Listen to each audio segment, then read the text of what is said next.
നമസ്കാരം, എൻ്റെ പേര് വിനോദ്. ഞാൻ കണ്ണൂർ ജില്ലയിലെ മട്ടന്നൂർ സ്വദേശിയാണ്.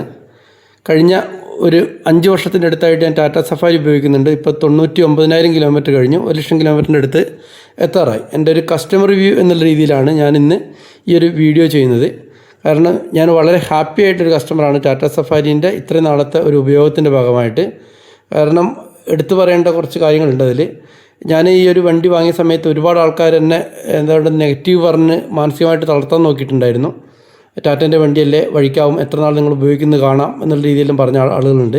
ഈ ഒരു വണ്ടി ഉപയോഗിച്ചിട്ട് ഞാൻ 2 ട്രിപ്പ് ഡൽഹിയിലേക്ക് പോയിട്ടുണ്ട്, അതുപോലെ തന്നെ ഉദയപൂർ പോയിട്ടുണ്ട്, പിന്നെ അയോധ്യയിലേക്ക് പോയിട്ടുണ്ട്, അതുപോലെ വിജയവാഡ പോയിട്ടുണ്ട്, ഹൈദരാബാദ് പോയിട്ടുണ്ട്, ബാംഗ്ലൂരിലേക്ക് ഒരു 3-4 ട്രിപ്പ് പോയിട്ടുണ്ട്, അതുപോലെ തമിഴ്നാട് പോയിട്ടുണ്ട്. പല സ്ഥലങ്ങളിലായിട്ടും ഈ പറയുന്ന ദൂരങ്ങളിലെല്ലാം ഞാൻ യാത്ര ചെയ്തിട്ടും ഇത്രയും ദൂരം ഓടിയിട്ടും പിന്നെ വണ്ടി ഞാൻ ഒന്ന് വഴിക്കാക്കോ അല്ലെങ്കിൽ ബുദ്ധിമുട്ടാകുന്ന രീതിയിലുള്ള ഒരു കാര്യങ്ങൾ ഇതേവരെ ഉണ്ടായിട്ടില്ല. കാരണം ആളുകൾ എന്നോട് ചോദിച്ചാൽ മെയിനായിട്ടുള്ള ചോദ്യം ഇതാണ്: നിങ്ങൾ ഇങ്ങനെയെല്ലാം പോകുന്ന സമയത്ത് എത്ര പ്രാവശ്യം വണ്ടി വഴിക്കായിട്ടുണ്ട് എന്നുള്ളതാണ്. അങ്ങനത്തെ ഒരു പിന്നെ അനുഭവം ഇന്നേ വരെ ഉണ്ടായിട്ടില്ല എന്നുള്ളതാണ്. ഇനി നാളത്തെ കാര്യം എങ്ങനെയാണെന്നുള്ള കാര്യം എനിക്കറിയില്ല. അതുമാത്രമല്ല, ഇതിന് കമ്പനി പറഞ്ഞിട്ടുള്ളൊരു മൈലേജ് എന്ന് പറഞ്ഞെങ്കിൽ 16.4 കമ്പനി പറഞ്ഞിട്ടുള്ളൊരു മൈലേജ്. പക്ഷേ എനിക്ക് ലോങ് യാത്രകളിൽ, അതായത് ഇപ്പോഴത്തെ റോഡ് ഒരുവിധം നല്ല റോഡാണ്. പ്രത്യേകിച്ചിട്ട് നമ്മൾ നൈറ്റെല്ലാം ഡ്രൈവ് ചെയ്യുകയാണെങ്കിൽ, എപ്പോഴും നൈറ്റ് ഡ്രൈവ് ചെയ്യാൻ പറ്റിക്കൊള്ളുന്നില്ല, എന്നാൽ നൈറ്റെല്ലാം ഡ്രൈവ് ചെയ്യുകയാണെന്നുണ്ടെങ്കിൽ ഹൈവേയിൽ പകലാണെങ്കിൽ ശരി, അങ്ങനെയാണെങ്കിൽ ശരി, ഒരു 17.8 എനിക്ക് മൈലേജ് കിട്ടുന്നുണ്ട്. അത് ഈ ഒരു വണ്ടീനെ സംബന്ധിച്ചിടത്തോളം, അതായത് 2000 cc ഉള്ള ഈ ഒരു ഡീസൽ പിന്നെ എഞ്ചിനെ സംബന്ധിച്ചിടത്തോളം അതൊരു വലിയൊരു കാര്യമായിട്ടാണ് ഞാൻ കണക്കാക്കുന്നത്. അപ്പോൾ ഫാമിലീനെ വെച്ച് മാത്രമല്ല, ഞാൻ എൻ്റെ ഫ്രണ്ട്സായിട്ടും, അതായത് എൻ്റെ കൂടെ ബിസിനസ് ചെയ്യുന്ന ആൾക്കാരായിട്ടും ഞാൻ ഒരുപാട് ഈ പറഞ്ഞ പോലെ ഡൽഹിയിലേക്കെല്ലാം പിന്നെ യാത്ര ചെയ്തിട്ടുണ്ട്. ഒരുപാട് പിന്നെ ദൂരങ്ങൾ പല സ്ഥലങ്ങളിലായിട്ട് യാത്ര ചെയ്തിട്ടുണ്ട്. ആ സമയത്തിൽ എനിക്ക് ഈ പറയുന്ന രീതിയിലൊരു മൈലേജ് കിട്ടുന്നുണ്ട്. അപ്പോൾ അതോടൊപ്പം തന്നെ എടുത്തു പറയേണ്ട ഒരു കാര്യം എന്നുണ്ടെങ്കിൽ, എത്ര ദൂരം യാത്ര ചെയ്തിട്ടുണ്ടെങ്കിലും യാതൊരു ക്ഷീണവും നമുക്ക് അനുഭവപ്പെടാത്തൊരു വണ്ടിയും കൂടിയാണ് ടാറ്റ സഫാരി. അതോടൊപ്പം തന്നെ മെയിൻ്റനൻസ് കോസ്റ്റാണ് ഇതിൻ്റെ എനിക്ക് അതിശയപ്പെടുത്തുന്നൊരു സംഭവം. അതായത് ഈ ഒരു 7 സീറ്റർ വണ്ടി എനിക്ക് മെയിൻ്റനൻസ് കോസ്റ്റ് വരുന്നത് എന്നുണ്ടെങ്കിൽ, സാധാരണ ഞാൻ സർവീസ് കറക്റ്റായിട്ട് പക്കയായിട്ട് ചെയ്യുന്ന ഒരാളാണ്. ഒരു കാരണവശാലും അതിന് ഡിലേ വരുത്താറില്ല. അത് കണ്ണൂർ KVR ടാറ്റ എന്നാണ് ഞാൻ ചെയ്യാറ്. അവിടെ സ്ഥിരമായിട്ട് ഈ ഒരു വണ്ടി ചെന്നിട്ടുണ്ടെങ്കിൽ ചെയ്യുന്ന ഒരാളാണ് വിജേഷ് എന്ന് പറഞ്ഞിട്ട് പിന്നെ സീനിയർ പിന്നെ മെക്കാനിക് ഉണ്ട്. അദ്ദേഹമാണിത് ടെക്നീഷ്യൻ, അദ്ദേഹമാണിത് സ്ഥിരമായിട്ട് ചെയ്യാറ്.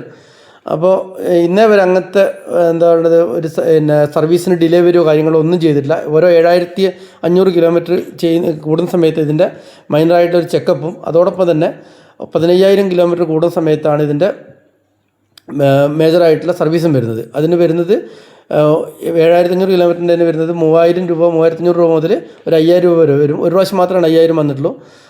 അതല്ലാത്ത സമയങ്ങളിൽ വരുന്നത് 15,000 കിലോമീറ്ററിൻ്റെ തന്നെ വരുന്നത് ഒരു 15,000 രൂപയാണ് വരുന്നത്. അത് ചില സമയങ്ങളിൽ 16,000, 16,500, ഒരു പ്രാവശ്യം 18,000 രൂപ വരെ വന്നിട്ടുണ്ടായിരുന്നു. പിന്നെ അതിൻ്റെ കൂടെ വേറെ എന്തെങ്കിലും ഇതിൻ്റെ പാർട്സ് എന്തെങ്കിലും മാറ്റേണ്ടി വന്നിട്ടുണ്ടെങ്കിൽ, ചിലപ്പോൾ ബ്രേക്ക് പാഡ് അങ്ങനെ എന്തെങ്കിലും മാറ്റേണ്ടി വന്നിട്ടുണ്ടെങ്കിൽ മാത്രമാണ് ഒരു എക്സ്ട്രാ ആയിട്ടുള്ള ഒരു എമൗണ്ട് വരുന്നുള്ളൂ.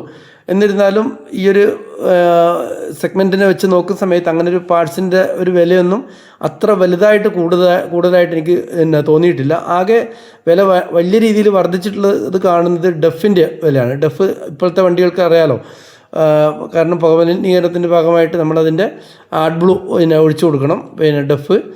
അപ്പോൾ അതിന് ഞാൻ വണ്ടി വാങ്ങുന്ന സമയത്ത് ഉണ്ടായിരുന്നതിനേക്കാളും ഏകദേശം ഇരട്ടി വില എൻ്റെ അടുത്തേക്ക് എത്തിയെന്ന് തോന്നുന്നു. ഇപ്പോൾ ഈ സമയത്ത് അത് 15 ലിറ്ററിന് ആണ് ഇതിൻ്റെ ടാങ്ക് വരുന്നത്.